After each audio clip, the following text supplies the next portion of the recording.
Yo, welcome to How to Pop-Shove It with Moxie. This is a basic trick. I mean, this trick is what it is. Pop and shove.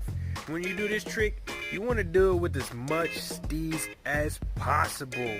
Boned out, reverts, I don't know, off the roof. Alright, let's get into it. Okay, now to do a pop shove it, you're going to want to put your front foot behind the bolts and your back foot on the tail.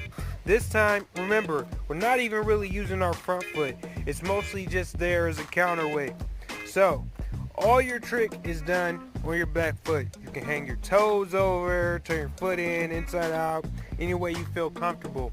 To get the steeziest ones, you probably want to be more along the center, okay? Now, you're going to pop, you're going to take your back foot, and you're going to shove it like that. Woo! It's going to look something like this. Check it out. Woo! Try one. Okay, now to do a pop shove it, you're going to position your feet the way we talked about. And the whole idea here is we're not doing the slide, we're not doing what we do with the kick flip, we're not flicking. Matter of fact, we're not even using our front foot.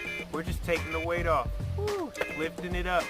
Woo, alright, so you're going to pop, then you're going to scoop with your back foot, like that. And you're shove it. You're going to watch it come around, catch it, okay?